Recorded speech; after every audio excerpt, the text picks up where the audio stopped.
പിന്നെ shark awareness day ആണ്. ഷാർക്കിനെ പലർക്കും പേടിയാണെങ്കിലും ഷാർക്കാണ് സീബഡിനൊക്കെ ഒരു പ്രൊട്ടക്ഷൻ കൊടുക്കുന്നതും അതോടൊപ്പം മറൈൻ ലൈഫ് ബാലൻസ്ഡ് ആക്കുന്നതും ഷാർക്ക് ഇക്കോസിസ്റ്റത്തിൽ ഷാർക്ക് ഇല്ലെങ്കിൽ അൺബാലൻസ്ഡ് ആയിട്ടുള്ള ഒരു ഫുഡ് ചെയിൻ ഡെവലപ്പ്. പിന്നെ പാൻഡമോണിയം ഡേ ആണ്. പാൻഡമോണിയം നമ്മൾ ഓർഡറിൽ എല്ലാ ദിവസവും പോകും.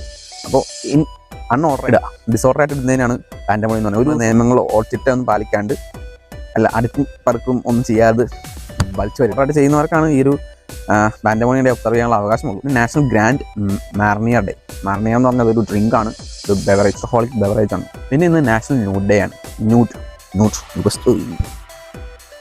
ഞാൻ ന്യൂഡായിട്ടിരിക്കുന്നില്ല, സ്വയം നേച്ചറിസ്റ്റ് എന്നും അല്ലെങ്കിൽ ന്യൂഡിസ്റ്റ് എന്നും വിശേഷിപ്പിക്കുന്ന ഫോളോ ചെയ്യുന്ന ആൾക്കാരാണ് ന്യൂഡ് ഡേ ഒബ്സർവ് ചെയ്യുന്നത്. കാരണം ന്യൂഡിസ്റ്റുകൾ ഒരുപാടുണ്ട്, നമ്മുടെ നാട്ടിലൊന്നുമില്ല, എന്നാലും ദേശങ്ങളിൽ ന്യൂഡിസ്റ്റുകളുണ്ട്. അതായത് ശരിക്കും പറഞ്ഞാൽ ഡ്രസ്സൊക്കെ നമ്മൾ ആർട്ടിഫിഷ്യൽ, നമ്മൾ ജനിച്ചത് എങ്ങനെയാണോ അങ്ങനെ തന്നെ ജീവിക്കണമെന്ന് ഉള്ള കാഴ്ചപ്പാടുള്ള ഒരുപാട് അധികം പരിഷ്കാരികളല്ലാത്ത അവരൊരിക്കലും നമുക്ക് കളയാക്കാൻ പറ്റില്ല. അത് അവരുടെ റൈറ്റാണ്.